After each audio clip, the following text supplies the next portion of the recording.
out. No, what about the perspective wherein those who want the status quo to change haven't been able to successfully lobby their counterparts who oppose it? The problem here is that the people that actually fought for democracy in Nigeria are not the beneficiaries of democracy today. That's why, because of lack of trust.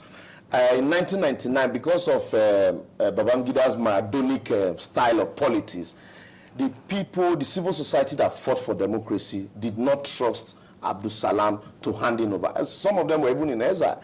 So a few that returned. And then some 419ers, you remember the Unwudes in the House of Reps, that were eventually. And then after that, EFCC was primarily established, to chase after these people.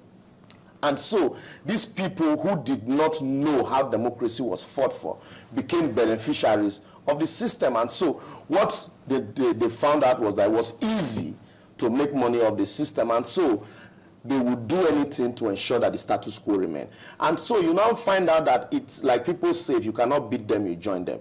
Even among the ranks of the civil society, some people were, drafted to the other side to join the group. And so once, like some people had said, once you start eating, it is difficult to talk. And so that's why you see it become very difficult now for you to have a swell up of opinion on people that actually want change.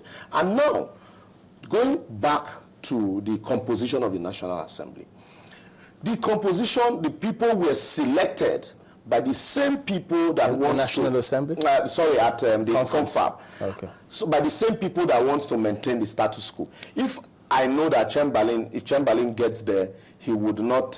He would want to change the status quo. I will not allow Chamberlain to go there. I would rather select somebody who I know will do my bidding, and that's why when the Southwest were going, they went with agenda that look, we want federalism. And it should be. So that's what we are going to pursue. What is the agenda of other regions? What about the professional associations? They also make up the fray. That's what I'm asking you. What's the agenda of these professional associations? It's not a table for negotiating revenue for unions. It's negotiating our coexistence and how we should coexist, and then drawing up a framework for that peaceful coexistence. On the question of this state police, as they refer to it, we had Moyoshere Nibanjo SAN here, and he said there's nothing wrong with states who say they want their own police structure to be in this format should be allowed to do so, and so those who don't want it can just maintain the status quo. That's democracy. They should be able to do that. Fantastic. That should be the structure. But the situation where you sit at the top and legislate that because some people believe that we are not right for it, so everybody shouldn't practice it. It's wrong. Whether we like it or not, we are already gradually having state police. Traffic control in Lagos, LASMA, whether you like it or not, they have the state's authority behind them. And so that's why you see them, they can, even without carrying guns, they can arrest our traffic offenders. And even the fear of LASMA in Lagos is the beginning of good driving. People dread LASMA more than police. I've been arrested by a policeman for illegal parking, and he said he's a policeman attached to LASMA office. I said, so, no, but you're a policeman. You shouldn't attach yourself to LASMA. And this is a federal police already attaching himself to LASMA because he believes that, I would be scared of LASMA more than the Nigerian police. And so the issue should be crime is local. And so you cannot bring a policeman from Zamfara and expect him to police this environment successfully.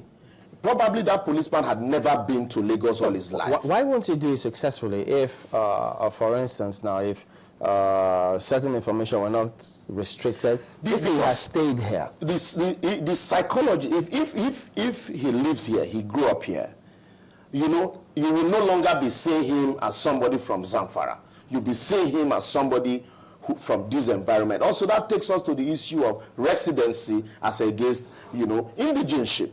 You know, you now see him as, oh no, this man is one of us. And so if he's a member of the Nigerian police, it will be easy for us to relate with him because he's one of us.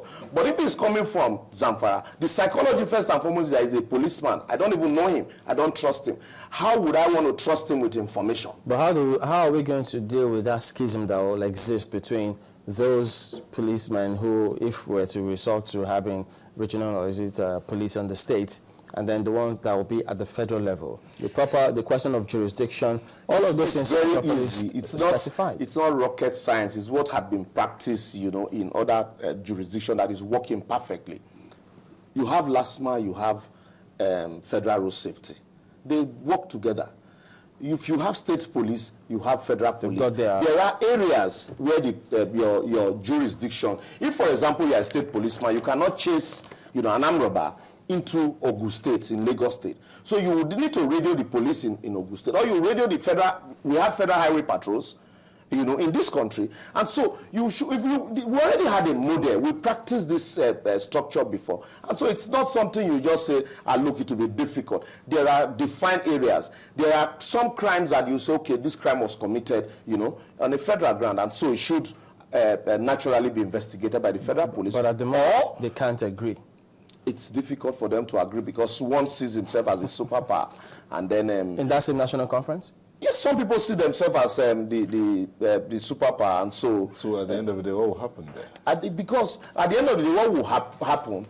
Some of these recommendations, because at the end, these recommendations will just still go to the president, and then depending also on the mood of the president, in spite of what Nigerians want, the president can say, okay, well, we're still studying the document, we would take it to the appropriate authority when the need arises. And so would have spent billions just recommending and then no action. Wow. Interesting. Well, thank you for coming on. Liborous Oshomah, a legal practitioner, taking a look at some of those thorny issues at the ongoing national conference. Although they are at the committee stages, we focused on that of the devolution of power and what they were discussing. It's time to flip over for the headline news. It's in the Balogun is standing by again. Go ahead, please.